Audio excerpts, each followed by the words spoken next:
ಮಧ್ಯಪ್ರಾಚ್ಯ ಮತ್ತೆ ಭುಗಿಲೆದ್ದ ಯುದ್ಧದ ಕಾರ್ಮೋಡ. ಕದನ ವಿರಾಮಕ್ಕೆ ಗುಡ್ ಬೈ ಹೇಳಿದ ಡೊನಾಲ್ಡ್ ಟ್ರಂಪ್. ನಿನ್ನೆ ಇರಾನ್ ಮೇಲೆ ದಾಳಿ ನಡೆಸಿದ್ದಂತ ಅಮೆರಿಕ ಸೇನೆ.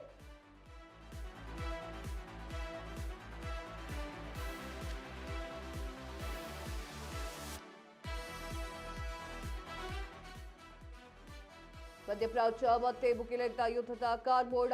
ಕದನ ವಿರಾಮಕ್ಕೆ ಗುಡ್ ಬೈ ಹೇಳಿದ ಡೊನಾಲ್ಡ್ ಟ್ರಂಪ್. ನಿನ್ನೆ ಇರಾನ್ ಮೇಲೆ ದಾಳಿ ನಡೆಸಿದಂತಹ ಅಮೆರಿಕ ಸೇನೆ ಮತ್ತೆ 90ಕ್ಕೂ ಹೆಚ್ಚು ಸೇನಾ ನೆಲೆ ಟಾರ್ಗೆಟ್ ಮಾಡಿ ದಾಳಿಯನ್ನ ಮಾಡಿದ್ದಾರೆ. ಅಮೆರಿಕ ಸೇನಾ ನೆಲೆ ಗುರಿ ಮಾಡಿಸಿಕೊಂಡು ಇರಾನ್ ಪ್ರತಿದಾಳಿಯನ್ನ ಮಾಡಿದೆ. ಟ್ರಂಪ್ ದಾಳಿಗೆ ಪ್ರತಿದಾಳಿ ವಾರ್ ನೀಡಿರುವಂತಹ ಇರಾನ್ ಅವ್ರಿಗೆ ಇಷ್ಟ ಬಂದಾಗ ಅವರು ಯುದ್ಧವನ್ನ ನಿಲ್ಲಿಸ್ತಾರೆ. ಅವ್ರಿಗೆ ಯಾವಾಗ ಇಷ್ಟ ಆಗುತ್ತೋ ಅವಾಗ ಯುದ್ಧ ಶುರು ಮಾಡ್ಕೊಳ್ತಾರೆ. ಯುದ್ಧವನ್ನ ನಿಲ್ಲಿಸಿ ಬಿಡೋಣ ಅಂತ ಹೇಳಿ ಮಾತುಕತೆಗಳು ಎಷ್ಟಾದ್ರೂ ಕೂಡ ಆ ಎರಡು ದೇಶಗಳ ನಡುವೆ ಯಾವ ದೇಶ ಬಂದು ಮಾತಾಡಿದ್ರು ಕೂಡ ಯಾವುದಕ್ಕೂ ಕ್ಯಾರೆ ಅಂತ ಇಲ್ಲ. ಈಗ ಮತ್ತೆ ಮಧ್ಯಪ್ರಾಚ್ಯದಲ್ಲಿ ಭುಗಿಲೆದ್ದಿದೆ ಯುದ್ಧದ ಕಾರ್ಮೋಡ.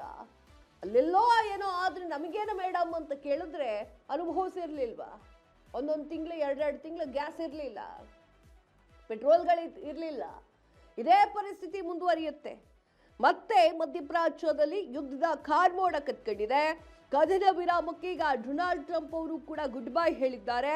ಇರಾನ್ ಮೇಲೆ ಅಮೆರಿಕ ಸೇನೆ ದಾಳಿಯನ್ನ ಮಾಡ್ತಾ ಇದೆ.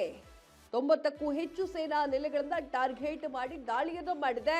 ಇನ್ನು ಅಮೆರಿಕದ ಸೇನಾ ನೆಲೆಯನ್ನ ಗುರಿ ಮಾಡಿಸಿಕೊಂಡು ಇರಾನ್ ಕೂಡ ಪ್ರತಿದಾಳಿಯನ್ನ ಮಾಡ್ತಾ ಇರುವಂತದ್ದು. ಟ್ರಂಪ್ ದಾಳಿಗೆ ಪ್ರತಿದಾಳಿಯ ವಾರ್ನನ್ನು ಕೂಡ ಇರಾನ್ ಹೇಳ್ತಾ ಇದೆ, ಕೊಡ್ತಾ ಇದೆ. ಆದ್ರೂ ಕೂಡ ಇಬ್ರು ಕೂಡ ಮಡಿಯೋ ತರ ಕಾಣಿಸ್ತಾ ಇದೆ.